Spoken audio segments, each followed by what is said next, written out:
Hello, and welcome to the Big Bad Bike Show. This week was the turn of the British SuperBikes at Donington Park. There were thrills, spills, risky overtakes, and a little bit too much contact, and that was just Andy Irwin.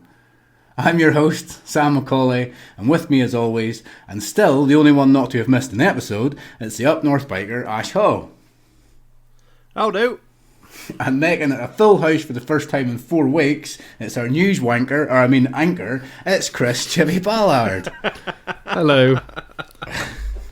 Did you like my little introduction there? Yeah, that's pretty good. Thanks for the insult. Yes, you deserve it. It's been... I spoke to my mum a few weeks ago and she was like, "Stop bullying Chippy," and I was like, he deserves to be bullied, Mum. Look at Ash. My mum doesn't get to see the group chat though, Ash. She just hears the podcast. No, she don't. Do you know what? I might invite her in. Might get some sympathy then. Absolute bumholes, the pair of you. Anyway. It's been literally 4 weeks since the three of us has actually sat down and chatted to each other. Because contrary to some people's belief, we, apart from on the odd message in the group chat and stuff, we don't actually talk to each other during the week, do we? Well, you two do, but I don't. Yeah. We are on that chat all the time. Yeah. I know we mainly speak on that chat. You pretty much are the only people I ever talk to now. That's it. Well, I don't have any other friends. So. just my bike pals and my bikes and your dog, of course. Yeah, and I'm still the only one not to have missed an episode. How good's that? It means you don't have a life. That's why. Chappy and I have things to do. Yeah, it just we have means work I'm to go committed. to. Yeah, I'm committed. Yeah, you're committed. That's why you've not looked at the dog all week. But I've been busy. Right. If you're listening to us on YouTube, please like and subscribe and hit the notification bell too. That way you won't miss an episode. If you're on Spotify or Apple Podcast, you can leave a comment and perhaps you can even let us know where you're listening from. Because according to our statistics, there are some people from across the water who listen to us. Not just in the UK. All over the place. There's people from the Netherlands, there's people from America, Romania. It's probably one person that listens for about 10 seconds and then decides that we're crap and moves on. I know. There is. I'll speak to you about it after. But there's an entire office in Canada that listens to us every week. There is. Cool. Yeah, and I'll tell you about that after. I want to hear about this. Right. So coming up on our show this week, we have an all new Who Am I? We'll be catching up in the BSB at Donington Park, as suggested with the intro. And I'm going to be talking very gently about Moto America. I'm still trying to get caught up on it, but I've got one or two little talking points about it. And for the first time ever, we've got some emails into the show, and we will have questions towards the end. So if you keep listening, you will get a mention if you were one of the people who has put an email on. Just rambled there a little bit. Certainly will. But yeah, I'm actually quite excited. It feels like we're a proper show now. People are actually sending in emails. It's giving me tingles. It's giving me tingles like an ASMR video. Give me tingles. Oh yeah. Right. So what's everybody been up to this week before we rattle on at bikes? This is our opportunity to actually Chippy, what have socialise. you been up to? Well, as you know, last week I did an 84-hour week at work. So I didn't. Hang on, you didn't do an 84-hour week at work. Let's get this right. Well, I did. It's 12 hours a day, you didn't. 7 days in a week. You didn't though. Well, almost 84 hours. 83 hours I did last week. Half that, but anyway, carry on. Well, that's more than you did, 20 hours a week, part-timer. Anyway, no, I haven't really done a lot. So I was working a lot last week. Slugs or caterpillars have eaten all my pansies, apart from one, which has made me a little bit sad. So I grew them from seeds. I think hedgehogs eat slugs and stuff, so if you can get a hedgehog into your garden. Yeah, I want to get a hedgehog into the new garden. I'm not going to bother with this house. I don't really care about this house, but into the new garden, I'm going to get a hedgehog, hopefully. The only gardening I ever do is Viva Pinata. That's it. Me and my daughter play Viva Pinata. That's the only gardening I ever do. Viva, what's that? Don't tell me you don't know what Viva Pinata is. It's an old Xbox 360 game from like 20 years ago, but my daughter loves it. You never played Viva Pinata? Never I've heard of it, but I thought that was you maybe doing one of your Spanish things in the garden. No. Or like, knowing you probably strung your dog up and I'll beat it with a stick. Pinata! Right, anyway, enough about me beating my dog. I beat that to death a few weeks ago. Continue, Chippy. And the only other thing I'm doing is playing The Simpsons Tapped Out on my phone, because I've got back into that. It's a really good game. I haven't played that in years. It's really good. Honestly, I've got right into it this time. I don't think I've ever played it. I remember I put my username on a website and loads of people added me as friends. Yeah, I did that the other day. So then I had loads of rows of houses so I could make money really quick. Yes. Yeah, it's really good. But it's one of them where you've got to, like, you set your characters to do things and then, like, 8 hours later you've got to go and get your reward. So you need a lot of patience, as Sam wouldn't be able to play that. No, absolutely not. No. I don't but that's have been patience. my week. What about you, Ash? Not much really. Working as usual. Wow. It's debatable. Yeah, alright. Well. Anyway, working as usual. We obviously met up at the weekend. We did. We went and took our doggies out for a walk, didn't we? We did. And when I got there, I obviously turned up in my Suzuki hoodie. And as soon as I pulled up in the car, I was thinking, Chippy's going to have his Suzuki jacket on. And he gets out of the car, and lo and behold, he had his Suzuki jacket on. So as usual, whenever we do anything together, we look like husband and wife. To be fair, I have the Bill Bases. Obviously, it's an old jacket now, but I had the Bill Base Suzuki jacket on. You had the Suzuki X-Star, wasn't it? Suzuki X-Star, yeah. But as usual, we just walk around looking like Brokeback Mountain. Yeah. I mean, obviously I'm the butch, you're the bitch. But that's how it would be. But You don't need Suzuki jackets on to look like that. did I ever tell you about when we checked into a hotel when we were back in Cyprus because it was somebody's birthday, and we went up to the counter, and he was just like, the guy said, "Are you two together?" And Chippy was like, "Yeah, but we ain't gay."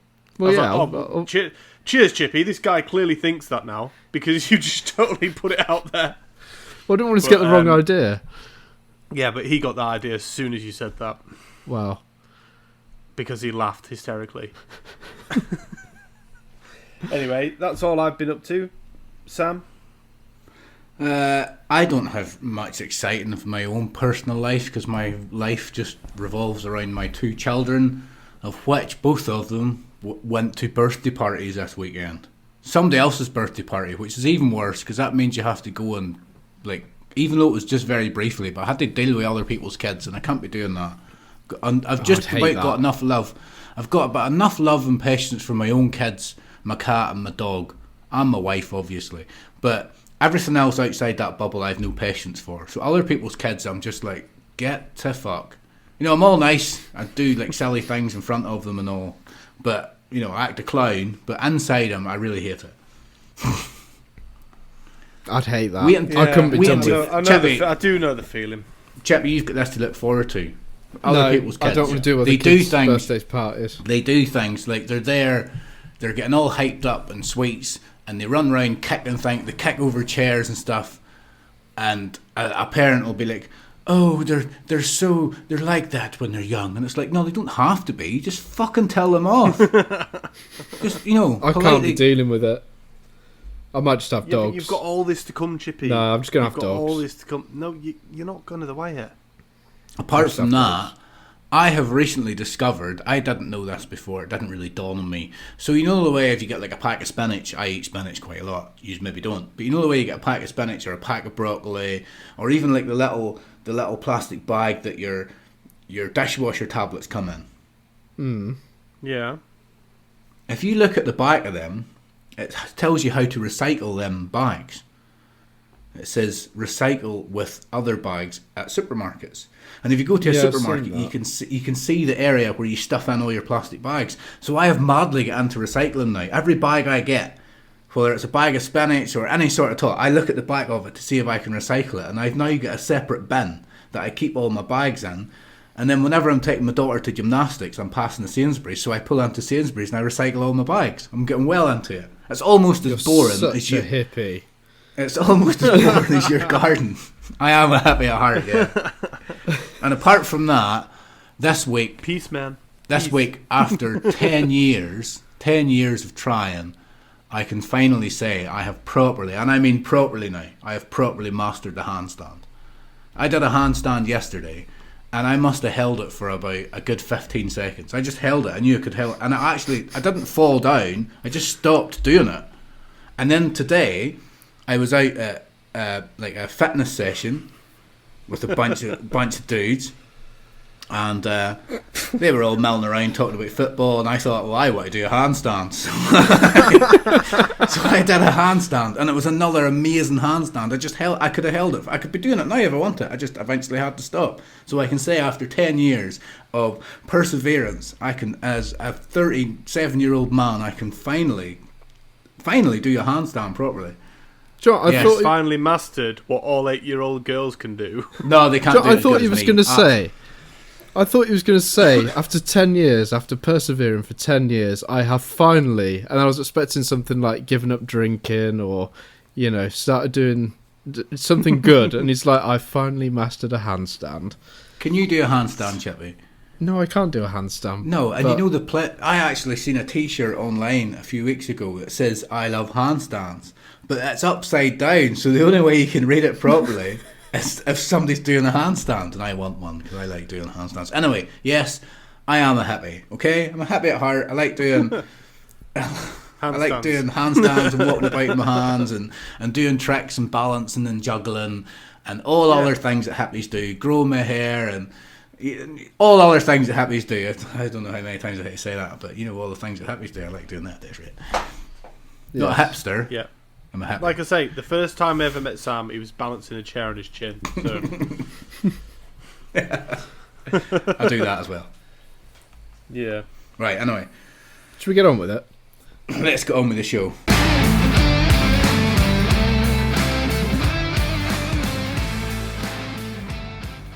Right, so starting off with last week's Who Am I? Who did last week's Who Am I? It was Chippy? Yeah, Chippy, you weren't here, but we had to do it for you, is that correct? Yes, that was it. Would you like to run through the clues?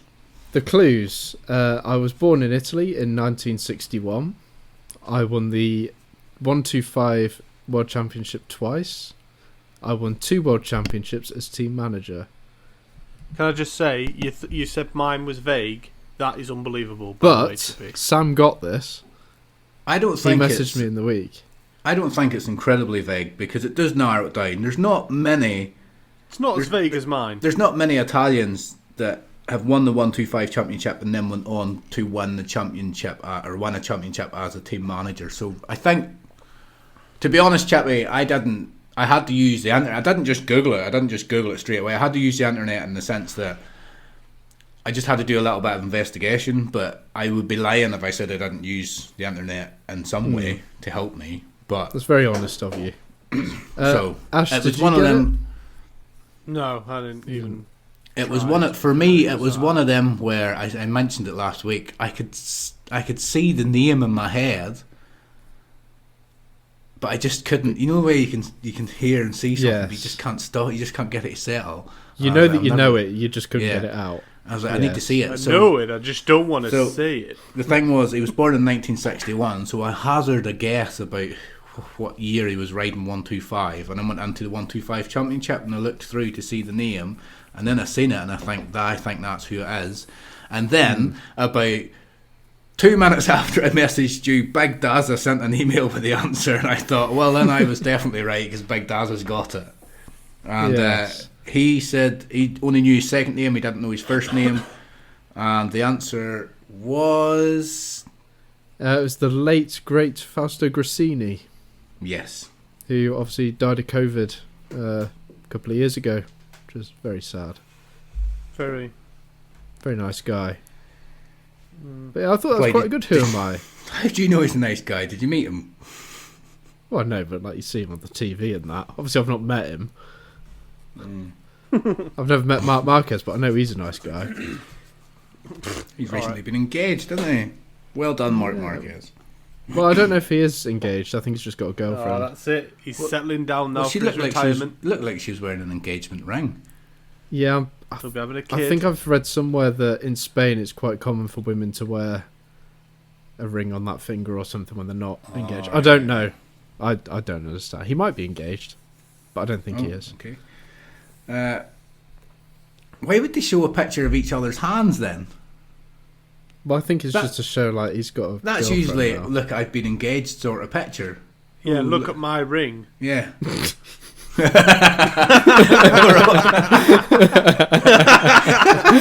No, thank you, Ash. I'm sorry, Chippy. I think that has to be the episode title. If it was Mark Marquez's ring, Chippy, you'd be all up in that. Right. I'm going to edit that onto the doc now. Big Daza, thanks very much for your continued support. It is unquestionably good to have you on board and always getting involved, and we appreciate it no end. It is my turn to do the Who Am I this week, and I have tried to make one that's, I don't want to make it too hard, but I've tried to make it a little bit harder, and well, we'll see. You might know this one, you might not. I got it straight away. Did you? Yes. It was Right. the last clue. Oh, yeah. You either know this or you don't, that's it. You either seen it or you didn't. I was born in Italy. Full stop. I have raced in I've raced wins in 125cc. That's kind of a clue. Moto 2 and Moto GP. And like you say, Chippy, here's the last clue. I famously headbutted a seagull in the Moto GP at Phillip Island in 2015. You either know that or you don't know that. I genuinely Or don't you know could that, just Google so- MotoGP Phillip Island 2015 and it will probably be the first clip you see. Yes. But if you know it without Seagull headbutt. if you know it without using Google or without using YouTube, get in touch. If you do need Google or do need YouTube, that's alright. Just let us know if you had to use it. Play the game yourself, get in touch, answer the question. This week's Who Am I? I was born in Italy. The second one's a bit of a clue as well. I have raced 125cc, Moto 2 and MotoGP, and race wins in every one. And I famously headbutted a seagull on MotoGP at Phillip Island 2015. If you would like to get in contact with us and answer that Who Am I question, the email address is podcast@bigbadbs.co.uk. You can use your name, Right. or you can use a pseudonym. I'm going to put a guess in the chat. It's good. because A you two guess. know who it is. A guess that he's just Googled because I've just watched his phone light up and he's just been sat I there. swear down, I have not. This is like when he didn't Google Gino Rear the other week, even though he'd never Right, heard let's of him. see. What a stupid guess. What? No. Why is that a stupid guess? Because he didn't race Moto 2. For Oh, a start. right, okay. And also, that is the most obvious rider you could ever do a Who Am I on. Well, that's what I just literally went off Italian. As soon as Italian, I went. Oh, yes, because he's the only ever Italian rider. Because he's the best Italian rider. But there you go. Yes, but anyway, it's not him. All right, okay. Well, that's what this is all about, isn't it? Have a guess. Huh? You tried. 9 times world champion. What? 6-0 head to head. Anyway, There will be a time, I think, whenever his name will crop up and we'll try and use him as a Who Am I, but right now... It's just too obvious. Anyway, you either know that one or you don't. Yeah. So, I decided this week to put in another little section called Chippy's correction section because obviously I wasn't on the pod last week and I was sat there listening to this and I was so annoyed with some of the rubbish that you two were spouting. So I thought I'm just going to have to put a few things straight. right, I would just like to say, Hang on some a of the minute, things... Before you start this, What? you could have come on last week.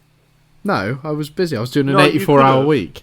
No, you could have come on last week. I was doing an 84-hour week. I didn't have much time to No, myself. you could have come on. So I think you should just shut your mouth, personally. Right, well, I'm not you going can do to. your correction section. I don't think what we said was that far away. But anyway, do your correction section. A lot of it was good, but there's a few things which I do need to correct you on. I don't mind a correction section. If anybody wants to get involved and correct anything we say, we'll not take it to heart. Genuinely, we say stuff wrong all the time. If you want to email us, podcast@bigbadbs.co.uk, and tell us what we said wrong and correct us, by all means do it. Don't just let Chippy have all the fun. Anyway, on you go, Chippy. Give us your correction section. Consider this constructive criticism, as they say.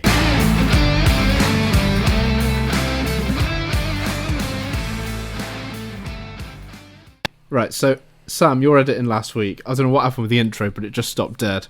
You didn't fade it out or anything, and also there was no jingle for the news or the bongs. I told you that. I told you in the group chat. I said the reason was because I was tired and I couldn't be bothered fading it out, and you're the one that wants the little jingles and the bongs, so you can edit them in. If I have time, I'll do it, or if I'm tired, like I was last week, there you go.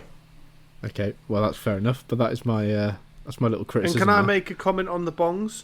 You know how you put the bongs in because you didn't want to say bong? You always say, shall we have another bong? And then put a bong in anyway.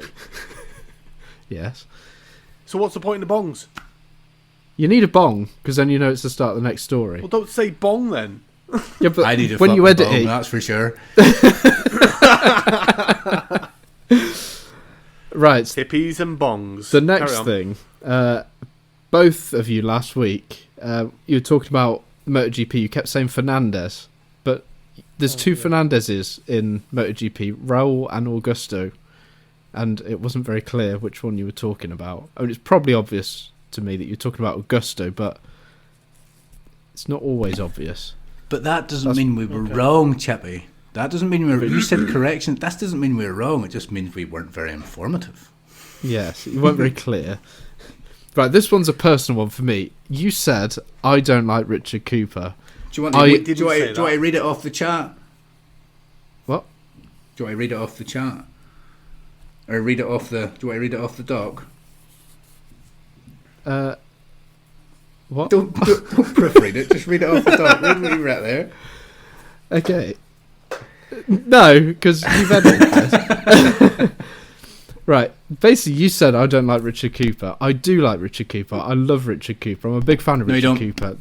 The only thing I said was I don't want him to be in the BMW class because he's just going to win it. I think he should be in Superbikes personally. But if you listen back to the recording, at no point do we actually say that you don't like him. Sam did. I'm pretty sure I did. Yeah, Sam said I don't like him. Yeah, but the first time we heard about the BMW and Richard Cooper being in it, you just went on a massive rant. Yeah, because I don't. Yeah, I like him. Like Richard Cooper. I like him. I just don't want him in that championship. It's no good for anybody. It's no good for him. It's no good for the other competitors. You don't have a choice, so stop crying about it.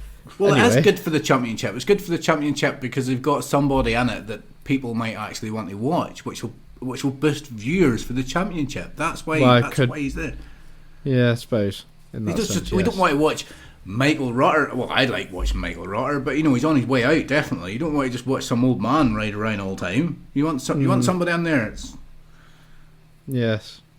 And finally, my last little criticism. God, it's not really a criticism. Boring. This one's so it's not boring. This is not boring. This is right. So last nerdy. week, you two said that Jack Miller was ahead of Quartararo, even though they're level on points. You said you agreed it's because not Jack you. Miller. You used plural.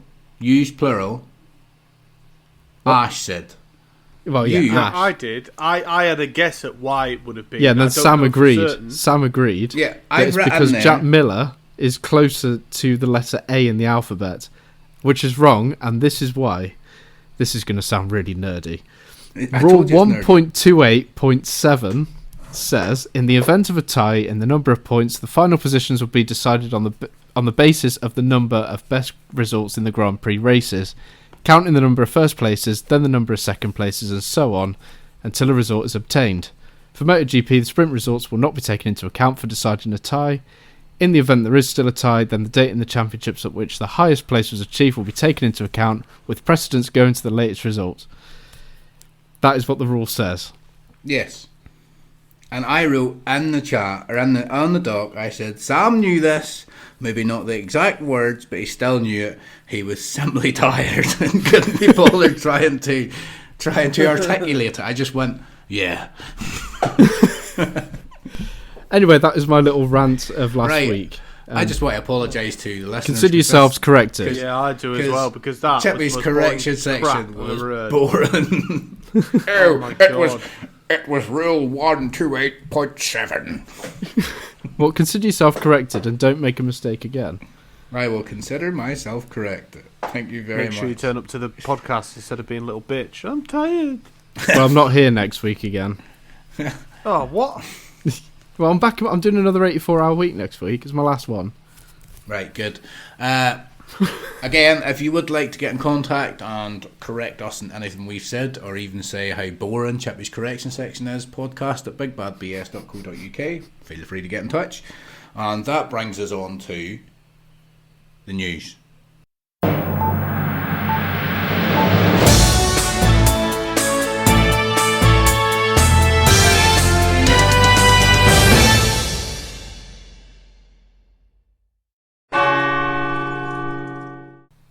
So the first bit of news, Pekka Bagnaia has caused some controversy this week after saying he thinks there should be a bigger gap between the factory teams and the satellite bikes.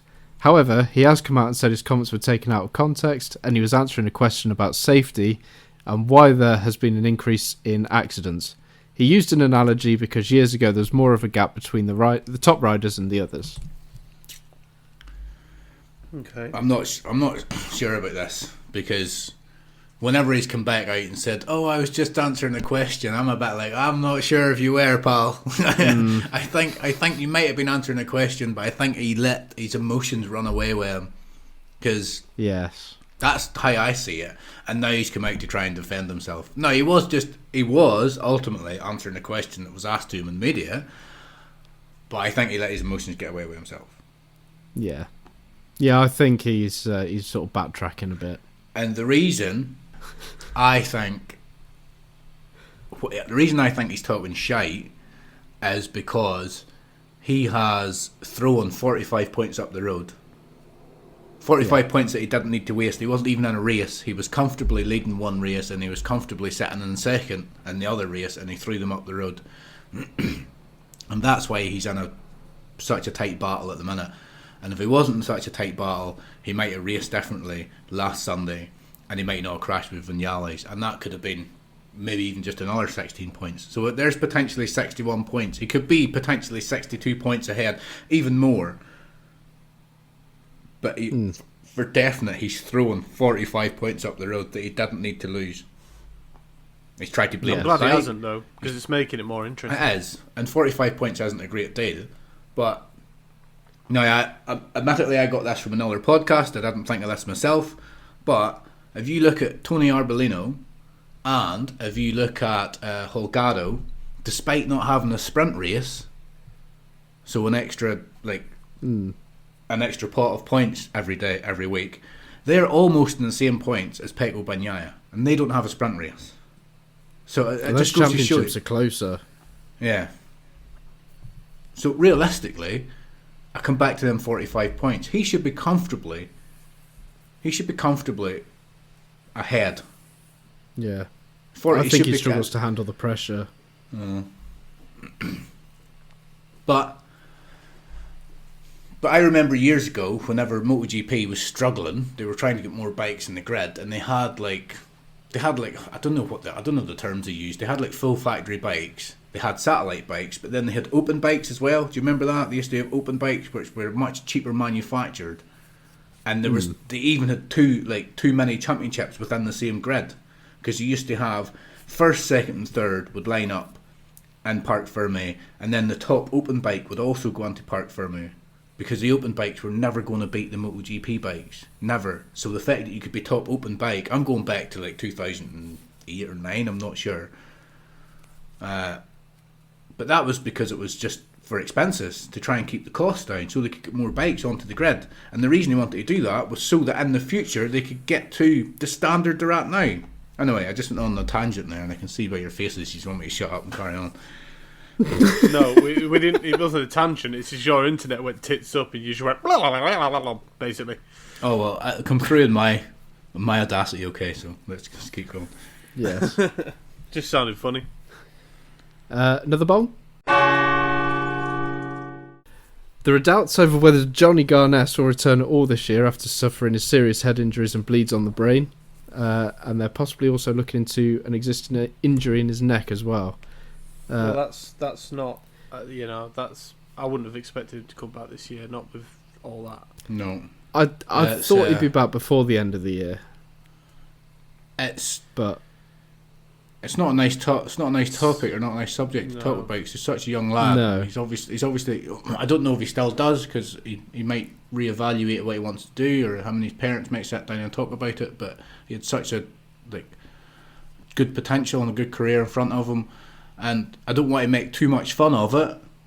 But it's your fault, Chippy. You jinxed him.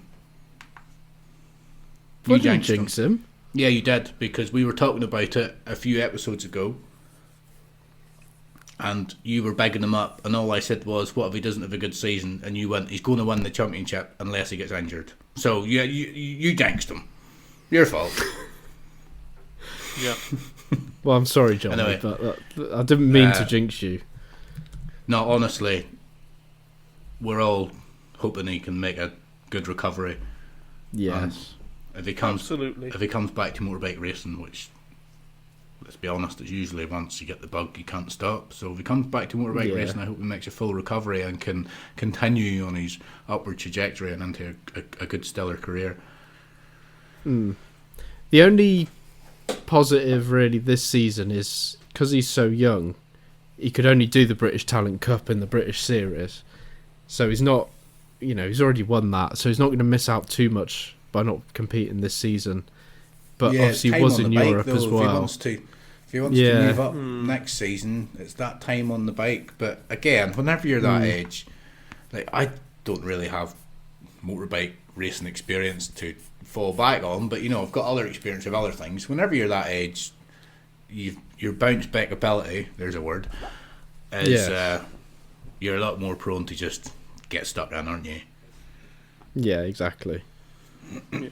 So yeah. Anyway, the last bit of news. The biggest bit of the news. The one we've this been has waiting only been for. announced today. Yes. We're like breaking news. Toprak Razgatlioglu will leave Yamaha at the end of the 2023 season and will be joining BMW from 2024. That's kind of all I'm going to say on the news, but we've just got a load of questions. I mean, I just came up with what was coming up in my head, so my first question was, why BMW? My first question is, what the fucking hell are you thinking? But why BMW? Because surely there's going to be a seat at Ducati, because surely Rinaldi's not going to be staying there next year. Why BMW? Well, we don't know how much he's getting paid to go there, do we? That's true. I think he'd be on a wedge. I don't think it's about the payday. Ultimately, if he wants to win a championship, at the minute there's 2 bikes he should be on, maybe 3 if you count Kawasaki. There's a Ducati, a Kawasaki, and a Yamaha. I don't think BMW's quite there yet. No. Kawasaki's got their riders. For all you know, Ducati's got their riders. The only thing I can think of is he's tried to go into MotoGP in a Yamaha. Yamaha said no. Len Jarvis, in my opinion, pretty much came out and said he's not good enough. That's the way I interpreted it. That's wrong. Not good enough right now, because we need somebody that's going to hit the floor running, not somebody that's going to build up to it. And I think he's given a massive fuck you to Yamaha. He's like, well, if you're not going to let me ride, me ride in MotoGP, you're not going to have me to try and win a World Superbike. You either have me and let me do what I want to do, or you don't have me. I think that's it. And I think he's went to a team that's looking for a rider, which is BMW. And I also think BMW, if you look at Leon Haslam, he's doing all right in the British Superbikes. I know he's maybe not all singing, all dancing top of the championship, but he's doing all right. Yeah. And I think with Scott Redden on the bike in the World Superbikes, he might advance him this year with a lot of information, and next year they might come out with a better bike and a product that could maybe contend for race wins, and with Toprak on there, who knows? Do you think he's given up on the MotoGP dream then? Because obviously he's left Yamaha, which he could get into MotoGP with them. Obviously not now, but BMW aren't in MotoGP. Do you think he's now completely given up on that dream? Or I think he's, me personally, my personal opinion is he's going to have to, because I think he's made the wrong decision going to BMW. Everything, I mean, I know what I said a second ago. I was just trying to look at the bright side, but I mean, anybody else? Yeah, he's... Go ahead. I was just going to say, obviously he's joined BMW now. For next season, but is it really worth joining a team like BMW just to spit your dummy out? If that is what he's doing, at least with Yamaha, he's getting podiums. I can't see him getting as many podiums on a BMW. I can't see it happening. Even with testing and stuff like that, I don't think that bike is up to scratch for World Superbikes like it is in BSB. Yeah. I think he's made a really bad decision there. I think realistically, I know he's not won he's maybe not won a world championship, but I think realistically Scott Reddin's as good as he can. Really, he is. Yeah, I do. I really rate him. I rate Scott Reddin as well. He was very close to winning the Moto2. When he went to MotoGP, you could tell that people took him seriously. They definitely did. And whenever he went to World Superbikes, he was just unfortunate. He came up against Johnny Ray when he was in the Kawasaki and everything was singing and dancing. He was unfortunate. And I think Scott Reddin going to BMW, if he's struggling on the BMW, I think it's the bike. I don't think it's a rider, I think it's a bike. And you said it a couple of weeks ago, because we actually surmised about him maybe going to BMW, and you said it a couple of weeks ago, Chippy, if he goes to BMW have no room for error. They can't blame the rider, because they've got two fantastic riders. Yeah. That's if 100%. Scott Reddin stays at Scott Reddin staying at BMW, he might go to Yamaha. That'd be good. I think I saw something that he got the contracts with like an extra option for an extra 2 years, but I'm not sure if that's true. So I think he can choose to stay there another couple of years, but I'm not entirely sure. But my last question on this was, who replaces Top Racket Yamaha? I did think Franco Morbidelli. That's what I was thinking. And that's why I thought Top Rack was doing it as a massive fuck you. Because he's like, if I leave Yamaha, who are you going to get in? And that's the only person I could think of, Franco Morbidelli. But then who do you get to ride the Yamaha in the MotoGP? Because I know they talk... Exactly, yeah. Alonso Lopez they were talking about, weren't they, from Moto2? But I don't think who the hell wants to ride the Yamaha in MotoGP at the moment? Somebody like Alonso Lopez, they're probably not going to get another chance at MotoGP. So even to go up on a Yamaha, I think he'd take that. Somebody like Alonso Lopez, maybe not even him. Aaron Canet, somebody like that. Well, I was thinking Morbidelli might not want to go to World Superbikes. And then that leaves... The likelihood is somebody would either move up from BSB or another championship. And being I've been watching Moto America, I'm not saying this is going to happen, but Jet Gagne is doing really well in Moto America. You've maybe heard of his name. Yeah. But he's on a Yamaha, so there's chances that he might move into World Superbikes. But I can't see it, because I can't see him going straight into a top factory team. He's just a name I've pulled out of a hat. He's just somebody that seems to be doing well on a Yamaha somewhere. I was very surprised to hear that he went to BMW. I really am. Yeah, I am a bit as well. I think he's going to regret that move.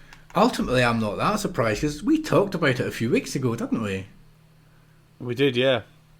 And if we're talking about it, let's be honest, we're not exactly at the tip of the spear when it comes to motorcycle journalism, you know what I mean? So if we're talking about it, we are. Yeah, we're the best podcast in the world. If we're talking about it, then there's a chance that, other people are mentioning it. And if other people are mentioning it, there's no smoke without fire sort of thing. We're like the Simpsons. We predict the shit that goes down. Oh, I've got theories about that, but that's not for this podcast. Right, so is that it for the news? That is it for the news. That'll lead us on to British Superbikes this week at Donington Park. And I really, really enjoyed it.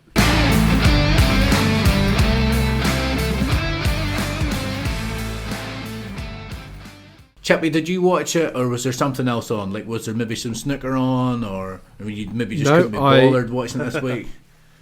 I'll tell you what, I have not been this excited about a about a motorbike weekend in ages. I absolutely love the BSB, and I will say it's the best series out there. In fact, I put a poll on our group, and everybody agreed. And I accidentally not everybody agreed. Not everybody agreed. No, they did. They did. No. Most people agreed with me that British I SuperBikes will, is the best series. I will admit that you had 13 people vote it for British SuperBikes, which is good. There was 12 people voted for road racing, so it was very tight. And I think but British SuperBikes won. Yeah, but I think if I really wanted to, I could have encouraged a few other people to vote. But then I went and messed up the poll because you went and messed up the poll. So I was like, okay, road racing is obviously the best. Yes. I was thinking of this the other day. I honestly think because it's circuit racing, I think you're just as good. And there's a whole spectacle of it, I know, but you're just as good sitting at home watching British SuperBikes because you get really good TV coverage. Mm. But whereas road racing, you need to be there, man. Road racing on the TV is it's not anywhere near as good as what it is in real life. I guarantee you. See if you go to an Irish road race and you watch an Irish road race, you'll never look at British SuperBikes to see them again. That's my opinion. Never look at it to see them again. It's just not the same. It doesn't even hold a candle to how exciting Irish road racing is. No way. Absolutely not. But anyway. Interestingly though, that poll, nobody voted for World Superbikes. Absolutely nobody. I thought that as well. I was like, nobody. There's only about 2 people. I thought one person did. Did they? No, I think there was. I think one person did. I think they must have clicked the wrong button. I think it was it a Mr. Neil Young? Did he vote for World SuperBikes? Neil, if you're listening, thanks for getting involved. Yep. I mean, you're wrong, but thanks for getting involved. Jeremy Clarkson over there. You're all wrong. I did a thing. I did a thing last week. It took me a long time, but I got the show onto YouTube. I was nearly crying. God, was I nearly crying. I was literally pulling my hair out if I had any, really. Look at the microphone. But the Chippy's guide tells you exactly how to do it. No, it doesn't. It digresses into Chippy's little fucking OCD format. I managed it in about 10 minutes. No, because I don't know why you can't just follow my instructions. Because your instructions, you started going, oh, I placed this here and I placed that there, and I was like, do I have to do that? Is that why I have to? Everything's got a folder within folders, and then you know where everything is. You just chuck everything everywhere, and then you can't find it. Yes, because I don't know how to put it into nice, neat folders, Chippy. I don't know how to do that. You don't understand how completely computer illiterate I am. And Ash, don't you start with me about not being able to do computer stuff, because you can't even do a fucking Instagram post properly. So fuck off. No, I won't fuck off. No, I'm not in charge of Instagram anymore anyway. I was nearly crying last week, man. I logged on and I logged off about 6 times. I took my laptop and I put it down and I was like, that's it, I'm not doing it, I'm not putting it on YouTube, it's just not going on YouTube this week. And then I sat there and my wife looked at me, she knew rightly, and then I would go pick up the computer and I would log in again. Well, Chippy, can I say that I found your guide very, very informative. Thank you, I Ash. managed to get my, the Africa Twin review on YouTube absolutely no problem. Good. Yeah. Good. Ultimately, now I've done it once. Yes. It doesn't seem you should that be able to difficult. do it again. Yeah. Did my helpful little comments help you when you were raging, Sam? Yes, they helped me no end. I was so cross. I've just got this thing in my head that when you're annoyed, I've just got to say something just to push you that little bit more, just to wind you up, just that little bit more. You've seen me get angry. You know how angry I get, though. I get so angry. I can do it over the phone, though, because I feel safe, because you can't hit me. Well, just remember, I've got my dog here, so... True. You're only hurting him. Poor thing. Anyway, should we talk about the BSB? I don't beat my dog. Yeah, let's talk about the BSB before I get in trouble. Yes. So what did you think about the Superpole format? I'm going to be honest, I didn't watch it. I watched the racing, but I didn't watch it because, like I said, I was going to birthday parties. So I was doing what that did you thing. think of the Superpole? Like I said, this was my first time properly sitting down and watching BSB. And as you two both know, because you kept commenting, I was obviously missing parts of things that people were saying about Knockhill and stuff. But there was that many classes, it was all a bit of a blur to me. Just say you didn't watch it, Ash. That's tell the truth. I did watch it though. I did watch it. What, the Superpole? I think maybe he was in that. No. He didn't Superpole. watch Well, as in the sprint race. the qualifying, No, the qualifying. for BSB. The qualifier. Oh, right. No, I didn't watch that. For God's sake. Well, basically, each rider went out. Well, there was a Q1, like a normal Q1 session. And then the top... Oh, no, because each rider go out one by one, don't they? Yeah, they went out one by one. Yeah, I did watch that then. Yeah. How many laps did they get each? They literally get an out lap, a fast lap, and then an in lap. I really like it. I like the fact that they're just on their own and they can set their lap. Did somebody say that they come out to blare music, like they're trying to make a big spectacle of it? They choose the song that when they're going around, they choose the song that's playing to everyone. Yeah, I think you it was. You mentioned to me something about somebody choosing a song, and I didn't really get the reference, but now I do. Yeah, because I was Brad telling Peary, I was telling. Sorry, Brad Peary, he chose the Mario Kart theme. I really wish I would have watched it now. But I was telling you that I thought Tommy Bridewell, he's like, oh, I got a big tractor. And then you told me that he's got like... Oh, yes. He did the combine harvester thing, the Wurzels. Well, I personally... But I was thinking about... Like I say, I didn't watch it, but I wish the fuck I had now, because it sounds really, really good. And it was really good, format actually. too. Really good format too. It's like you've got your out lap, got your fast lap, you've got a slow down lap. It's good for the crowd. The crowd get to see somebody come out. They're like, way. Yeah, I like that. I was like thinking about the pros and the cons. So I was thinking like the pros, you don't get in each other's way, so everybody can get a clean, fast lap. I've got one question before you go on to more pros and cons. I've got a question first. Is there like an FP1 and an FP2 and such? Yes. I think it's free. Because three practice sessions. Superbikes is quite a large field. Does every rider get one, or is it only like the top 10, top 12 or whatever? They do a normal Q1, and then I think it was like the top 12 or something. They Might all have get even their been one more than lap. that. They all get the one lap. But everybody from there Right. downwards, they're... Yes. Yeah, normal qualifying. Okay, right. Pros and cons. Yes.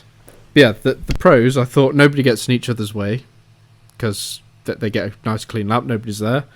There's no chance of getting a tow, so, Marc Marquez would struggle to get a good lap in. And then I thought it's good for sponsors, because each bike is getting a good solid minute and a half purely focused on that bike. And I thought that's really good for sponsors, which is going to be good for the championship, good for everybody. And also if somebody comes off, it's obviously going to be a lot safer because there's nobody else going around, or if they are, they're half a lap away. So yeah, I thought that was all the pros. The cons, obviously, you've only got one lap, so if you come off or make a mistake, that's it. And obviously there's more pressure to get your lap in, but they were the only cons I could really think of. Makes it more exciting though. I think did it was watch better. I remember watching it now because I was thinking to myself, why are they going out one by one? And then obviously I realised that's just how to do it. Yeah. But I really enjoyed it actually. It was good. No, I thought it was really good. Whenever you say the cons, you've only got one lap. The reason most people's laps get destroyed is A, somebody gets in their way, or B, there's a yellow flag, so they have to bin it. Yeah. Which annoys me, that rule. I honestly think it's a really good idea. I think it adds to the spectacle of the weekend. I think it's a brilliant idea. Yeah, it was really good, and I think was it Leon Haslam or someone? They messed up at the Melbourne hairpin, and that was it. Like that was their lap. I'll say it was his lap done. Actually, I think he still got really good timing, but Yeah, he did. yeah, it was really really good. But I don't know if it's just a one-off, because I know they did it at Cadwell last year, and then the rest of the season was just normal. But I'd love that to be a permanent thing.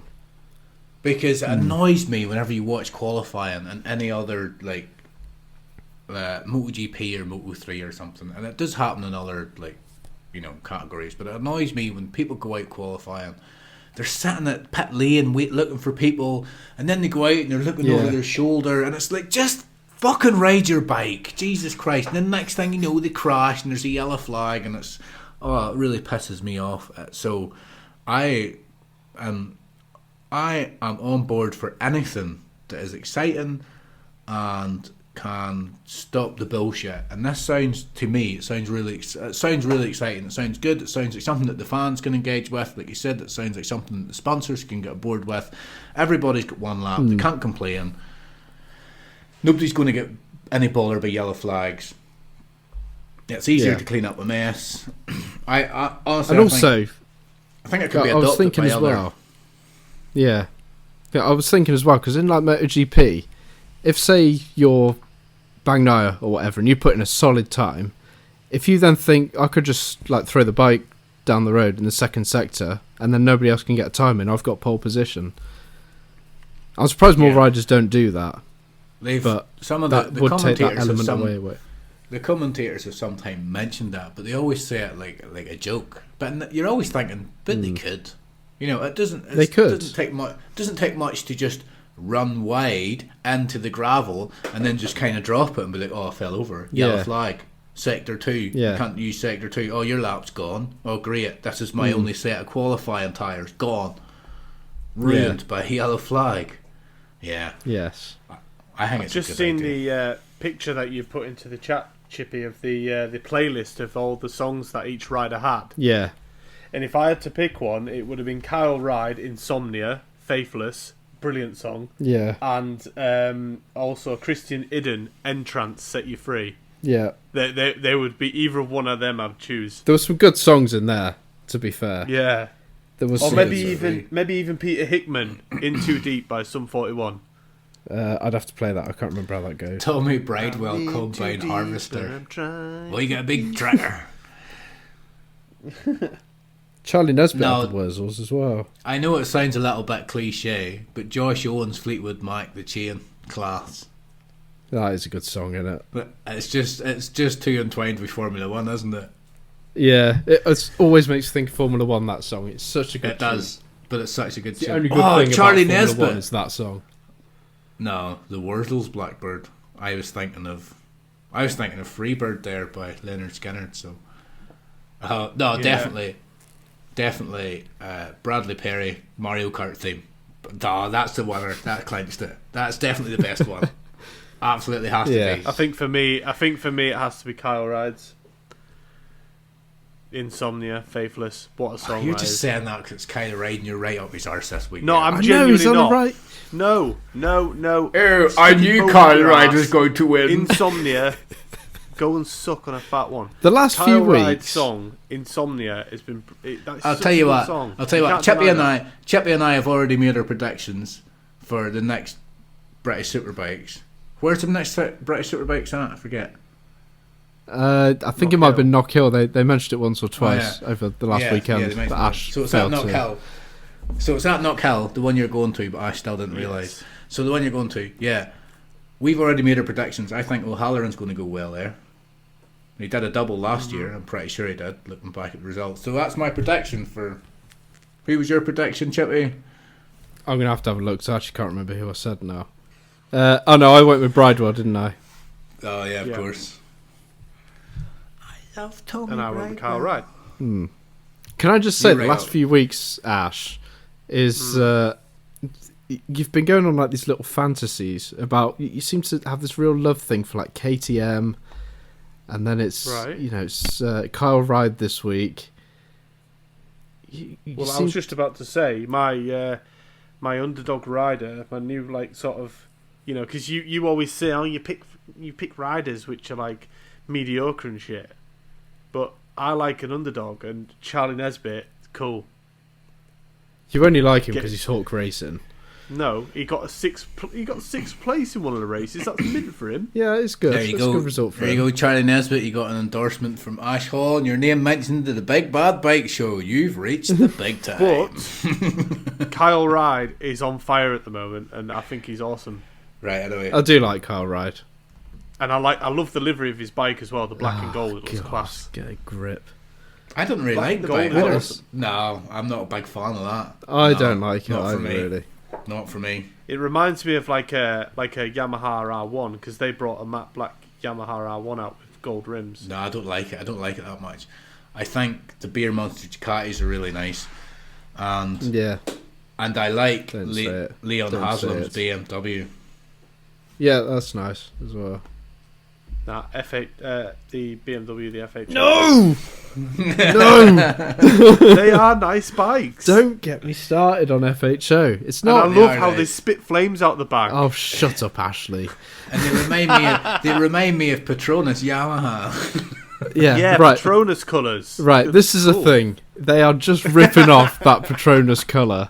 That's all it is. Because they know everybody's like, oh, I really like that turquoise that Patronus I have. love how much he hates FHO. And also, they Just set the 'cause bikes up to spit flames out the back, and it just bugs me because all the Yeah, but cameras that's keep cool. zooming in on it, and they're like, and then, people and then I think it's and really then their cool. sponsors. Then people see their sponsors, so it's obviously a good Yeah, idea. but it just bugs me. I don't like the team. You just don't like. There's also another reason I don't like them, but I'm not going to say it because you'll just think I'm sexist. You don't like Fei Ho. That's it. Because No, I like Feiho. she's a strong woman who supports women. That's why you don't like her. It's the supporting women bit that I've got an issue with because So you don't she's like- just you don't like- supporting. He's so sexy. So you're so sexist. sexy. Listen to me, right? That team backs girls in the championship, which is fine. I'm all for that. But they back girls who were like finishing back of the grid in the super stock races and stuff, instead of just picking talent, like genuine. But they have talented picked talent. lads. They've got Peter. No, they Hickman, haven't. and they've got Josh Brooks. Yeah, in the Superbike, but all the other classes, they're just going, she's a girl, let's give her back in. We Rather live than in he's got a good talent. diverse society these days, Chippy. Well, This isn't like you belong in the kitchen because you can't do that anymore. No, I get what you're saying, but my point is, Fei Ho obviously has enough money that she can throw it away and allow young women an opportunity to get a chance in British Superbikes or Superstock or Yeah. whatever. Which is class. Which is It class. is good. Because you'll never know if they're good enough unless they get an opportunity.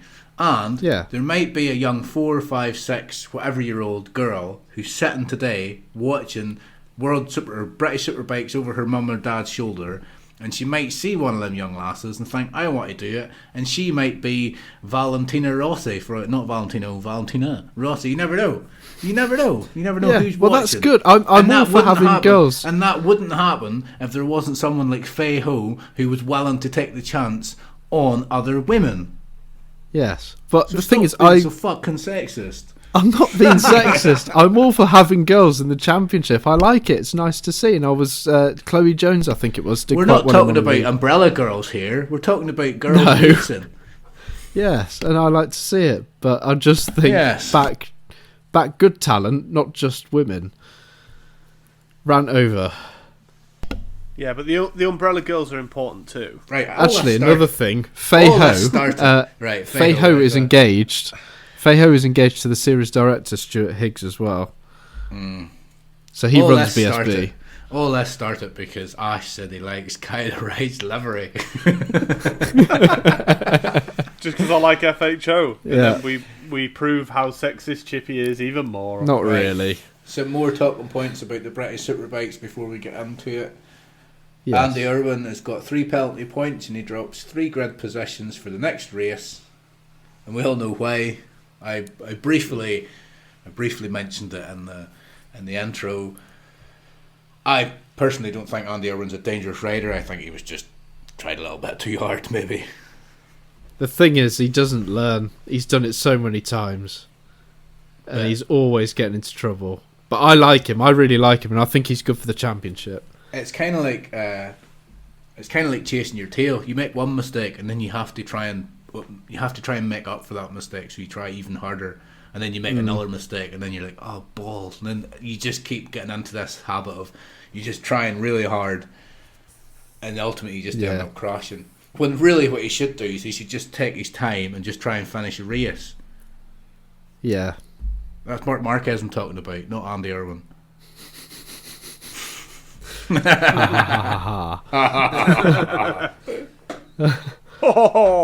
You see what I did there, Chippy? And you agreed with me. You're like, oh yes, I also agree with that, yes. No, I like Andy Irwin, but I think he does need to calm it down a bit sometimes. Well, like obviously we were talking to each other in a group chat, and some of them were just genuine accidents. They were racing incidents, but I think, was it race 3? Yeah. Where I just sent you a message and I was like, you just can't get away from it. You just ran into that guy. He was like, there's a gap. It's Storm Stacey, wasn't it? Yeah, Storm Stacey. It's like, there's a gap, there's no gap. There's a gap, there's no gap. There's a gap, there's no gap. Oh, he's ran into him. Yes. Right, let's get into it. That lad celebrating his victory lap and just rode straight up the arse. Oh yeah, Joel Kelso's brother was there this weekend. Yeah, he clearly didn't open his eyes because he was going way. Just went boom. Right, that was slightly different. That was completely different. He suffered a concussion and everything with that. Like, it's the end of the race and he just ploughed into the back of him. Yes. Hope he's okay, of course, but Jesus, he must have felt stupid. Yeah, it must feel really He was definitely the laughing stock of the paddock. I remember the first time I seen something like that happen. I was at a road race, and there was a road racer, a very good road racer called James Courtney, and he had just won a race. I can't remember where this was, maybe Tandragee or something, I can't remember, but he had won a race, and he was showboating and doing wheelies, and we heard over the speakers that he had fallen off trying to do wheelies and stuff, and it was the first time I'd ever realised, or ever seen or heard somebody falling off showboating or whatever, and I just thought, you must be really embarrassed. It must be really embarrassing whenever that happens. Yes. It's like have you ever seen footballers whenever they try and do a slide in their knees, but there's too much friction and they just go on their knees and just plant onto their face, and then they lift up and they're like, yay, I meant to do that, and it's like, no, you didn't. You didn't mean to do that. Oh dear. And what else is there to talk about? Alright, do you want to talk about this bit, Chippy? I never seen this bit. You go ahead. This was at the end. I hate watch this back on YouTube or something because it's fucking funny. Yeah, you need to go back. It's after all the racing's finished. I think it was after the last Superbike race. Tom Sykes. There was a lot of riders there this weekend. There was like Sam Lowes, I think Rory Skinner, and Tom Sykes was there. So they pulled him in for an interview. But on his way over, he fell down a pothole or something, and ended up cutting his legs and his arms and ripped his jeans and stuff. And I was just thinking, he's not even on a bike and he's binned it. Yeah, it just made me laugh. I'm gonna have to go back and watch that because I didn't see it. Yeah, it was quite funny. I went and took the dog out straight after the race. I wish I'd waited now. Yeah, I'm sure it was after the last Superbike race. It's just like the final interviews before finishing the programme. If you can find it, send it to me. I've just tried the YouTube and it's not on there, but yes, I think you might have to go on Discovery Plus. Yeah. Oh yeah, I've got my little problems with Discovery Plus. Discovery Plus, even though it's great, we can watch the World Supers and the BSB. It ain't half glitchy. That app, it's not a great platform at all. Well, it's pretty new. I know, but it's like it's pretty new. It's about 4 or 5 years old. You try and move around, and the lag is unbelievable. I feel like I'm there for about an hour trying to get down to Eurosport 2. It is at least 4 or 5 years old. My problem's not the lag. I don't find it very laggy. Whenever you said laggy, I was kind of looking at the screen thinking quite that's not jittery. I thought. No, that's not the problem. It was jittery a couple of times. Maybe it is. Maybe I just thought that was my internet because it's usually shit. My problem with it is it only shows the Superbikes highlights. That's it. If you want to watch anything else, unless I'm using it wrong, but if you want to watch anything else, you just got to go to the entire show, which is like 5 hours long, and just try and scroll through and find the race you want to watch. And there's no timestamps or anything on it. So you just have to scroll through and hope that you're in the right one. And then you scroll through and you find a race, you're like 4 laps in, and it's like, oh fuck, and then you hit to try and go back, and then you go back, and then you're in the adverts, and then you hit to go forward a bit, and then you're in lap 1, and then you hit to go back a bit, and just put fucking timestamps in there. This is when the junior super stock is, this is when the super sport is, blah blah blah, Timestamps. It's weird because on World Superbike, when World Superbike's on demand, they usually have each race separated. Yeah, but there's a lot of races in the British. I suppose there is. Yeah. The actual Superbike races you do, like Superbike races are separated, and World Superbikes there's only a couple of races in it, really. But even in World Superbikes, every race, once you get down to like the little tiny support races, they're not on there. You hate to watch the whole 5 hours, or it says like 7 hours 19 minutes, and it's like, oh my god, I hate trying. And then it's qualifying. Oh god, lap 10, back a bit. So that annoys me a little bit. Yeah. But the fact that I can watch motorbikes while I'm taking a crap is good. Just take my tablet to the toilet, have a little poo, watch motorbikes. The kids are banging in the door. Daddy, what are you doing? I'm just having 5 minutes of peace. Fucking leave me alone. Fair enough. Sam watches bikes and poo. Might edit that bit out. So, right. What did you think of the racing ultimately? I thought it was really, really exciting. Like I say, this is me sort of properly getting into BSB. I don't understand how. I thought it was great. We love bikes. We've been talking about bikes for years, and we decided to start a podcast. And you're only now starting to watch British SuperBikes. But you said you've been to Knockhill before. You're like, oh, I've been to Donington. No, and never been to Knockhill. You've been to Donington. You've been to Cadwell Park. I've been to Donington, Cadwell Park, what did you go there for? So it was when my dad was racing, so I was like his pit crew, if you like. But you've never been to watch British SuperBikes? He was racing MZ 250s to begin with, and then he moved to the Ninja 300 series.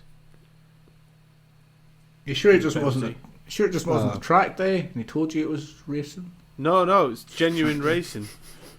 So I've been to quite a few tracks, but that was obviously when I used to go with my dad and used to help him if something went wrong with the bike. Oh, I thought you said when you've been to them tracks, you've been to watch British SuperBikes.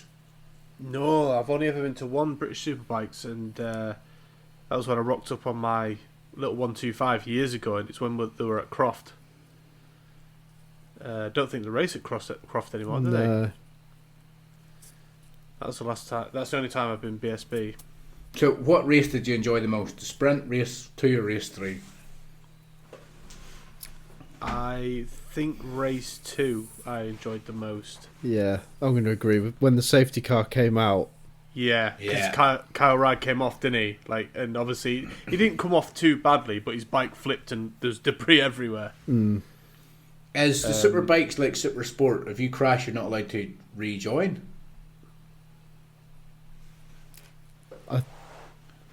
I'd have to check or is that out. Just, I can't remember. Is that just the Super Sport? Because I know in the Super Sport, because Tom Booth-Amos come off and he wasn't allowed to rejoin, he was ultimately black flagged because he did rejoin and he wasn't allowed to. Yeah. But I don't know about Superbikes. Are you allowed to rejoin or are you just out? I'm not entirely sure on that one. I'd have to find that out. No, because I don't think Kyle restarted, did he? No. But if it was red flagged, it was pretty bad. No, it wasn't red flagged, it was a safety car. Yeah, if there's a safety car come out, the crash is pretty bad in the sense that they need to pick up debris, which means the bike isn't rideable. Yeah. So he's not going to come back out. It's worth checking out. That was my favourite race, anyway. If you know the answer and you want to contact us and tell us we're sad and don't know what we're talking about, podcast at bigbadbs.co.uk. Are you allowed to restart or rejoin a race after crashing in the British SuperBikes? Ultimately, we're going to Google it and find out anyway, but you can still send us an email and pretend you're taking part. Yay. You're not pretending, you are taking part. Yeah, you're definitely taking part. Absolutely. We need more people getting in touch. I enjoyed the sprint race. I always enjoy the sprint races. I think ultimately because the sprint races are a bit shorter and they give you that sort of that close racing that you get, like them 12 laps. It was close racing. I enjoyed it. Thought it was good. Thought the racing was very, very good this weekend. Thought Kyle Ride went amazingly. Thought he went really, really well. I thought Tommy Bridewell had a decent weekend as well. and I thought Leon Haslam had a brilliant weekend this weekend. I know he's not. He did. I know he wasn't winning races, but just battling for the podiums. Who was He was your going to do well. Who was your rider of the weekend? Mine was Kyle Ryde. Sam? He was brilliant. Well, let's not pretend we haven't talked about this already. I know who your rider of the weekend is, so I had to pick someone else. Yes. And I didn't think anybody else stood out in the World Superbike, so I went for Tom Booth Amos because I thought his performance ultimately over the 2 races. I know he crashed in the first race, but he was destined to win that, hadn't he? Crashed, and he won the second race by about 9 seconds. I thought he did really well. I thought it was class. I thought he rode the wheels off it. Chippy was complaining about the fact that he was riding the wheels off it.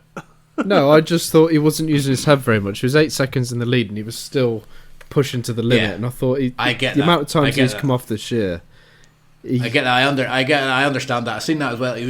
He came up to a bike marker. He was pushing really hard and ended up going in the grass to get by the bike marker. And you kind of thought like you're 8 seconds ahead. You can afford just to ease roll off a bit and you can head afford a bit. to roll off and go by that bike marker. And then he shook his head at the bike marker, and it's like, well, what else was he supposed to do?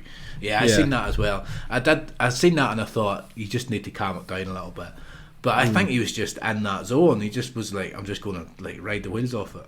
Yeah, maybe he really wanted to absolutely smash it just to start. Yeah, I think he was out to prove a point. He was out to show that if I hadn't have crashed in the first race, this is what would have happened. Yeah. And whenever he did crash in the first race, I'm not sure if you noticed, but he kind of slid around and he almost slid back onto the bike. Did you see the crash? No. Yes. So he slides out. He's sliding round, and then the bike seems to get some grip on the curb or something. And the bike almost lifts up, and he very nearly, he almost crashes onto the bike. And then he goes a bit too far and comes off again, but he almost crashes onto the bike. And it makes me wonder, because it was like ballet, makes me wonder if he had crashed back onto the bike and kept going, could he have been like, and I never fell off, and just kept going. Did you see that guy come off? And then, I can't remember which one it was in, it was a young lad. He came off and his bike just kept sort of going around in circles on the floor. I've seen that. Quite funny to see that. My ride. Yeah, go ahead. My rider of the weekend was Ryan Vickers. I mean, Kyle Ryde was probably the best rider, but I think Ryan Vickers really improved this weekend. Never had a podium before he got his first one, and he's pushing for a second one. I thought he did really well, considering he was on the OMG bike as well. A lot of pressure on him, taking Brad Ray's bike. Yeah. So, I thought he did well. Same, we're on the subject of Rider of the Week. A couple of riders that I wasn't so impressed with this weekend was, and you'll probably like this, Chippy, it was the FHO riders, Josh Brooks and Peter Hickman. Yeah. I didn't think they did very well. Now, the commentators, James Whittam and that, they did mention that Peter Hickman at least, has probably got an eye on the TT, you know what I mean? And he might be a little bit annoyed that he couldn't race properly in the Northwest.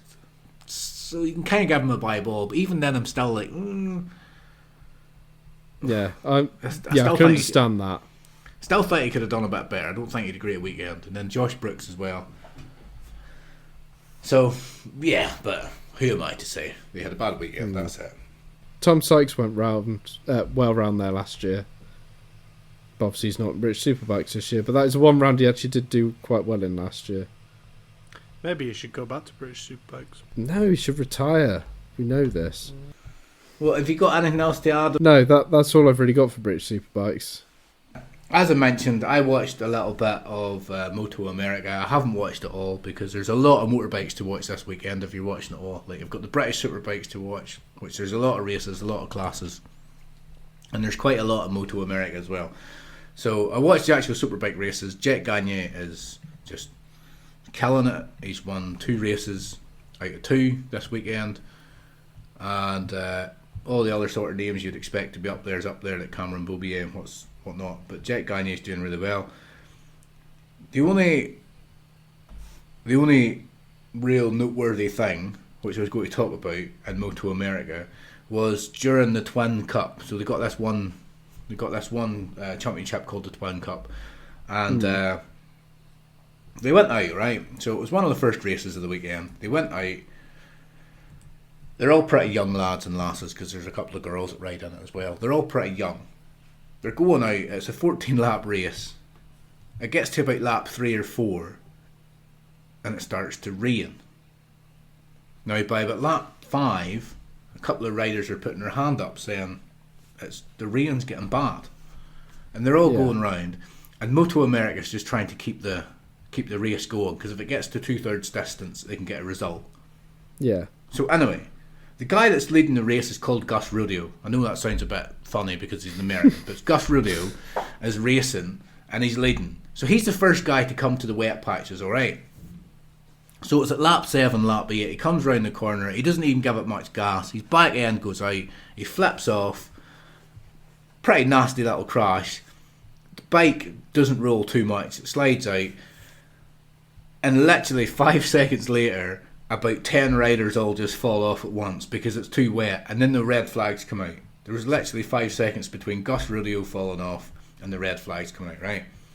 So fast forward 5 minutes. They've all got back to the pits, they're working on the bikes, and the new format for who starts where comes out, and Gus Rodeo's not on it. And they're all like, where's Gus Rodeo? Why is he not on it? He got back to the pits in 5 minutes, he should be allowed out there. He goes out in the sighting lap. They're all out in the sighting lap. He gets to put his bike on the grid, and the marshals come out and the officials come out and they said, no, you're not allowed to line up, you're not in the race. And there's confusion, nobody knows why he's not in the race. And what Moto America said was because he wasn't competing in the race whenever the red flags come out. So whenever the red flag come out, he wasn't competing. And I swear there was 5, like he fell off, and then about 5 seconds later about 10 other riders fell off, and then they brought the red flags out. And I was thinking, well, realistically, none of them riders were in contention for the race whenever the red flag come out, because they fell off. Then the red flag come out. It was absolutely bizarre, because even like the commentators, they were all just like, what the fuck is going on? Why can you not just let him race? Like, if it had been 30, 40 seconds maybe, but it was ridiculous. That was the only one real noteworthy point that I thought I had to really talk about. It just seemed really such a strange decision to make. You can watch these on YouTube. I know I've subscribed to the channel because I don't want to be a cheapskate, but you can watch it on YouTube. It'll probably be on YouTube tomorrow. So if you go on to like Moto America Twin Cup and type in the dates, you'll probably see the race. You'll be able to see what I'm talking about. It's bizarre. Like you'll see literally 5 seconds between Gus Rodeo coming off and the red flags come out, and then they say that he wasn't racing whenever the red flag come out. Anyway. That's the most American name I've ever heard. Gus Rodeo. Gus Rodeo. They got names like Jet Gagne, that's pretty American, or Cameron Bobier. The Americans do have stupid names. All right. Well, that's the Americans not listening to us anymore. Chippy. Oh dear. But Cameron Bobier, he's come back into the Moto America. He's a 5-time Moto America champion, but then obviously he went to Moto 2 to try and do 2 years in to try and make a career in Moto 2, and it's not worked. So he's come back to Moto America. He's riding a BMW. I'm pretty sure it's a BMW. And I was thinking, would it not be better for him to go to World Superbikes rather than try to go to MotoGP or something like that? Well, I heard he had an offer to stay in Moto2, but he just wanted to go back to America. He didn't want to be on the world scene anymore. He just wanted to be. Maybe he just misses the States. Yeah, I think that's all it was. Probably thinks the outside world's scary. And also, he's probably not really good enough to make it in MotoGP. Let's be honest. Well, he wasn't exactly. He was all right, but he wasn't. You know. But he was one of them riders you think he maybe would have got a ride in MotoGP simply because he's American, and you think they kind of want an American in there. Yeah, but he'd only be on like a gas bike. He wouldn't be on anything good. I think, is it hot enough in this country for mosquitoes at the minute? There's something flying around here and I'm itchy. We don't get mosquitoes in Britain. I know, but it's global warming and it's getting hotter. Maybe a wee mosquito might float about now. Hey y'all, gonna come on in and bite y'all. I do not miss mosquitoes. That's for No, I damn don't. Neither do I. Or cockroaches. chance. Oh, Oh, no, didn't like cockroaches. Cockroaches I can deal with. No, hated them. Not mosquitoes. The worst thing was whenever you're lying in bed and you just hear and that's it. You can't sleep all night now. I heard a mosquito. I've got to find it. Where is it? Got to find it. Got to find out where this mosquito is, or I can't sleep. It's like a little 125 going by. It is that thing though, Sam, that you said, like when you're lying in bed, it's usually just as you're drifting off to sleep, you hear that just go past your ear. It's horrible. Yes. I hate that noise. When you're awake. God, I really don't miss them. Can't see them. Right. Yeah. I do miss them.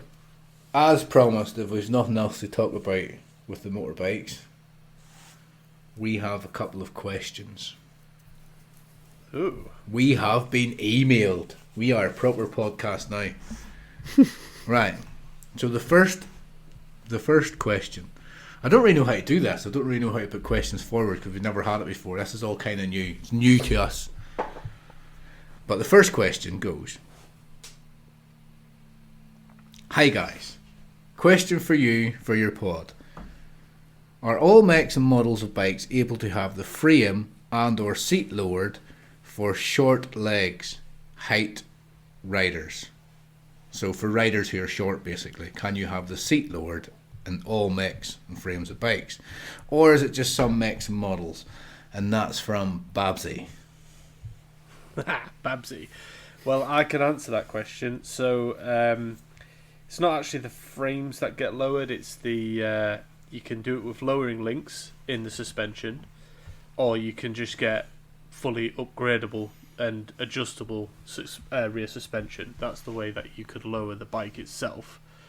Or you could actually get a custom lowered seat, which would probably be aftermarket, or you could take the seat yourself and you could take the cover off and cut it away a bit to make you sit a bit lower on the bike. And that's the way to do it, basically. But not all I'm not sure it'd be on all makes and models of bikes. Most of them you'll be able to do it, I imagine, because pretty much every bike will have aftermarket suspension that you can order for them. But it would just be simple research, really, before you would buy the bike. And if you need that extra little bit, just do what Top Rack Rasgati Ugly does and fucking take the seat off and just sit on the tank.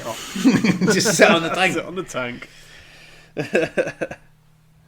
What about you, Chippy? Have you got anything to say, or are you just going to keep playing The Simpsons? Well, I've got to get my money from the Quickie Mart, but no, Dick. I'm not really that knowledgeable about like how bikes work. So I think you need to do a forfeit for that, I'm afraid. Yeah, you're not even paying attention. We've got people. I am paying attention. I'm listening. You're not even paying attention. I can repeat everything that you two have just said. Go on then. Well, I'm not going to because that's just boring. But I can't. I listened to Ash and I can't repeat what he just said.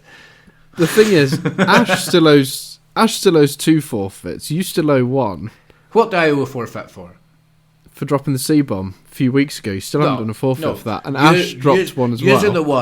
You're the ones that said I should. I absolutely no for. I'm not doing a forfeit for saying that. You are. No, cunt. There. Anyway, Ash owes 2. I'm not doing a forfeit for it. Absolutely not. You are. Well, if he's not, I'm not. So there you go. Well, you are. No, I'm not. Well, you are. You got to give blood soon, anyway.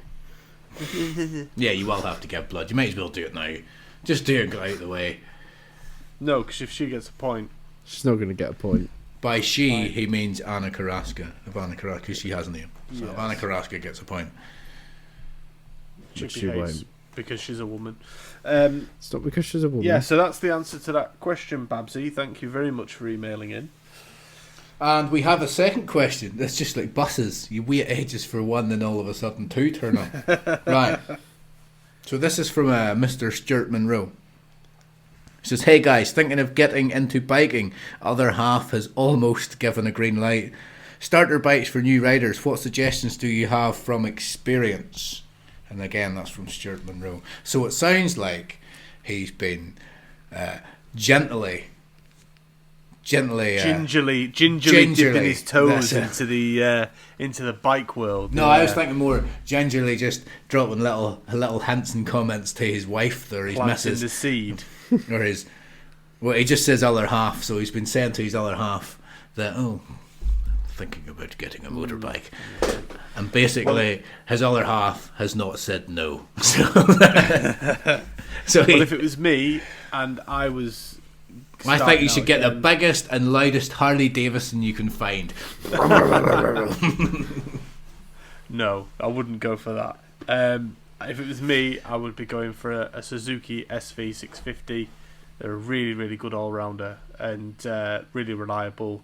Not too powerful, but not slow either. Great bike for starting out on. Or even a Kawasaki ER6F. Again, really good first commuter bike. Not too crazy. And that's what I would go for first. Something around that.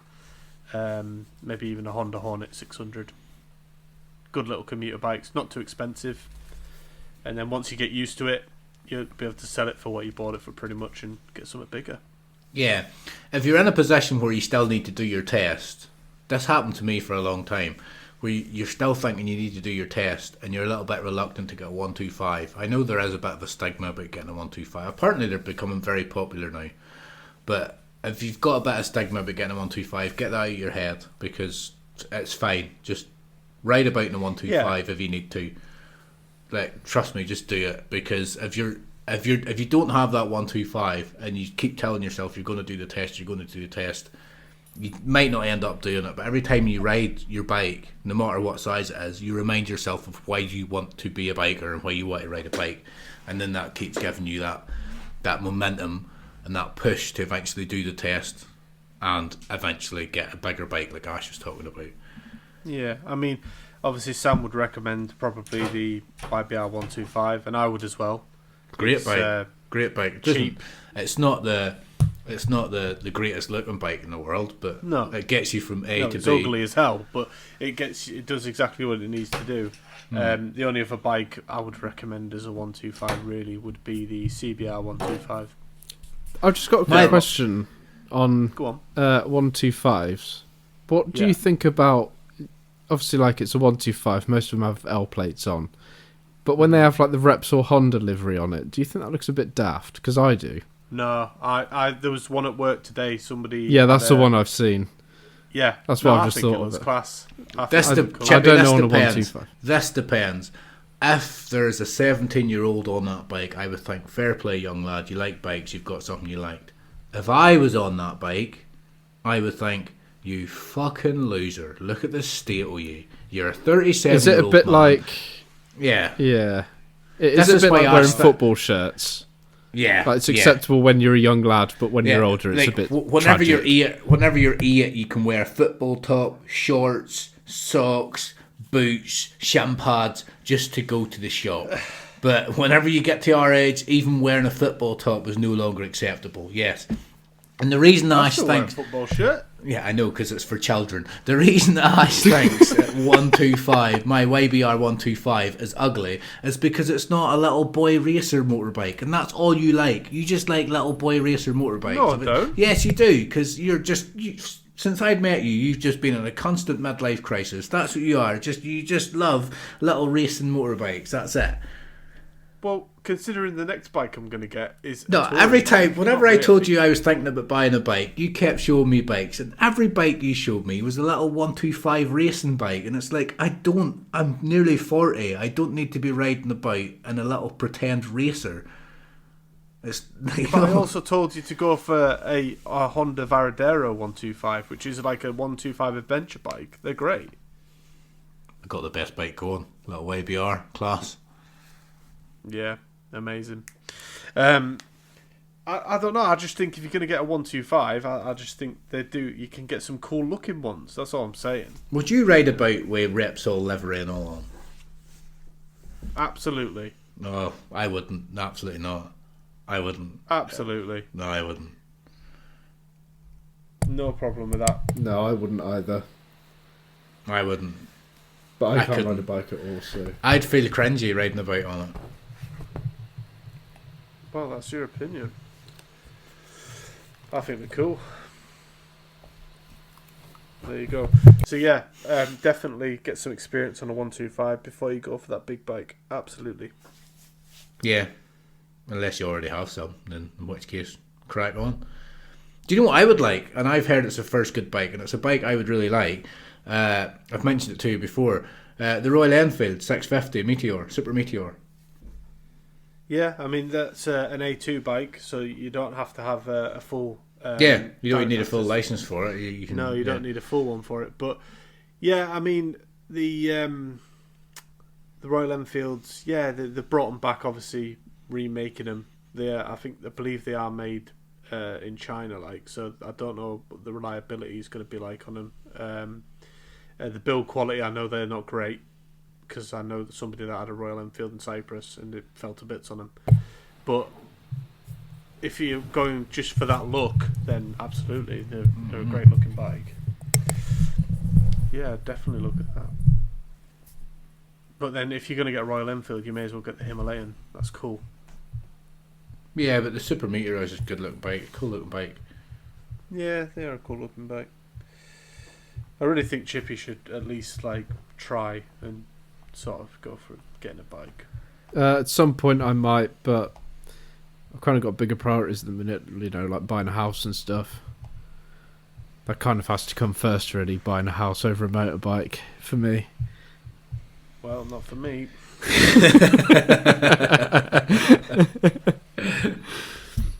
You only live once, get your bike, enjoy it.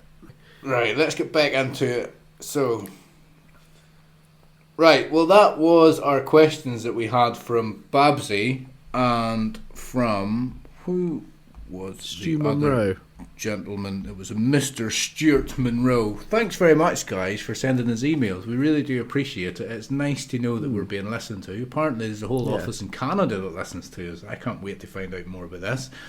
If you are in Canada listening to us, send us an email, podcast@bigbadbs.co.uk. Let us know who you are. We'll give you a shout out in the show, or even just put a comment on YouTube or on Spotify or on Apple Podcast or something. Yeah. That would be good. Or anywhere, wherever you're listening to us, send us an email. We do appreciate it. Lets us know that all this hard work, because it is about hard work, takes up a lot of our time. Lets us know that it's not all just for nothing and we're just rambling away to ourselves. And don't forget to have a go at the Who Am I as well, because Yeah, we only definitely seem to have a get go Big at the Dad Who to Am I. do that. Yeah, So if you're going to email in, have a go at the big Who Am I as well. Yeah, please do. Right, so that leads us on to next week. There is no racing next week, which means we don't have anything to talk about. But we will. So are we not doing a podcast next week? We're definitely doing a podcast next week. The thing is, there's no Chippy. Right. Chippy isn't here. Oh, it's a shame. Oh, well, I'm sorry, I'm doing another 84-hour week. Don't know if You're I've not mentioned right. it. However, if I can be, I will be. Chippy, I reckon you can come on next week and chat. I don't think it will be a long episode. We've no reason to talk about. We will literally just be like. There's a reason we call this a Big Bad BS, and it's because we talk a lot of bullshit as well as bike show. We talk a lot of bullshit, and I think next week is going to be more bullshit than it is bikes. I think this week was a lot of bullshit. We could probably go more in depth about Top Rack and stuff. We find something to talk about. Yes. We could just have a break. We're literally in episode 14. We don't need to be having a break yet. Well, the thing is, you're supposed to leave your listeners wanting more, but I think we've passed that long ago. I think if you two are seriously considering having a break, then you have to have a long, hard look at yourself and think if you want to do a podcast at all. Hey, I'm only joking. Yeah, actually, really, I've missed doing it last week. Relax, mind Fuhrer. Yeah, if you need a break, Ash, fuck off for a week, but not next week because I need you next week. No, I haven't missed an episode. I'm not missing no episodes. You can get fucked. Yeah, He so doesn't have work to go to. Chippy has apparently got work to do. I know the sort 84-hour of work. week. I know the sort of work Chippy's doing. It's pretty much just turn up and be there. There's no real work involved. He's just being a little bitch, and he's trying to find an excuse not to do the podcast because he's lazy. It's not an excuse. Nearly called you the C-bomb there. He's a lazy little shit. He would rather play fucking Simpsons, whatever that you're doing, than do your podcast. But the thing is, we do this very, very late. I go to bed early. I'm up early. We do this very, very late. If we did it in the day, no issues with that. Start at 8:30 in the evening. Yeah, that's far not very, too late. very late. I go to bed at 8. I had a nap before we started today. Chippy, I So cannot wait strange. for you to have kids. I Oh, cannot you, wait for you even to have just kids. having a pregnant wife is going to fuck you up. Oh my god. Your The wife, thing is, whenever she's just as bad as me. She goes to bed even earlier than me. no, your wife, whenever she gets pregnant, she's going to be all big and fat, and all big and pregnant, and glowing and beautiful. That's what they like to call Well, I it. won't be letting No. her listen to this Big episode. snoring fucking fat woman beside you, and she'll roll over, and she'll she can't just roll over. There's about 10 movements. It's like brr, brr, brr, brr, to try and roll over, and you're there in bed going, "Oh, for fuck's sake!" would you Sam's just fuck-" described me getting up off the sofa. No, honestly, all joking aside, whenever your wife's pregnant, her We're not sleeping having a baby. pattern might be all over the place, and then your sleep. And wait until she has a baby. Jesus, they do not give a fuck if you want to go to bed at 8 o'clock or The not. Big Bad Bike Show. We give parenting advice. Yes. No, I think I'll just stick with dogs. I'll just get another dog. God, he's so in denial. Have we got anything else to talk about? I think we ran out of That's things it. to talk about quite a while ago. We've been talking absolute nonsense for a while. Nothing else to do but to Yes. plug the socials and say our goodbyes. So who wants to do the socials? I think Chippy should have a go this week. On you go, I Chippy. don't know about this responsibility. Hang on, not even on the dock. Seeing as though you were sat there on Not Simpsons even throughout on the dog. episode. Well, no, I was on the dock. I just wasn't anywhere near the right bit. Hang on, let me just get Homer Simpson doing He had something. to get his money from Krusty Burger. Idiot. Actually, I do need to do that. It's weird you've said that. I just got I got 17 coins there from Krusty Burger. Let's see what's happening at the Quickie Mart. Anyway, Oh my god. right. Plug in the socials. Here we go. So, if you'd like to get in touch with us, please email podcast@bigbadbs.co.uk. Find us on YouTube. Just search The Big Bad Bike Show. Look for us on Twitter. We are @TheBigBadBS, all one word. Instagram is The Big Bad Bike Show with hyphens in between each word. Facebook, we've got the Facebook group, which is our most popular social media. Just search The Big Bad Bike Show. We've also got the Facebook page, which is The Big Bad BS. And you can find us all individually. Sam is on Twitter @SoberGasano. Ash is on Instagram, the Up North Biker, which has got underscores in between each word. And I am on Twitter @C_Ballard90. However, I do want that to change. So if you can think of a better username for me, If please anybody let me wants know. to email in and give Chippy a better Instagram name Yeah. or Twitter name, Chiposaurus. please do. I think we Chiposaurus. should put a little poll up, actually. Let's put a poll up of what it should be. Chiposaurus, that's what I think it should be. I think don't you like should- Chiposaurus. I think it should be Chip John Hat. No. Right, anyway, we can think about that and come back to you with Yeah, we what can we do. think Yes. your Twitter name should be. Right, that's it, guys. We hope you enjoyed the show. We very much enjoyed doing it this weekend. We enjoyed the British Superbikes. We very much It's the liked best the fact series. That, we very much enjoyed the fact that, and liked the fact that people are emailing in. Gives me a little tingles. Doing that. Keep it up. Thank you very much. Not much else to say, but to give you the goodbyes. See you later. Goodbye. Bye.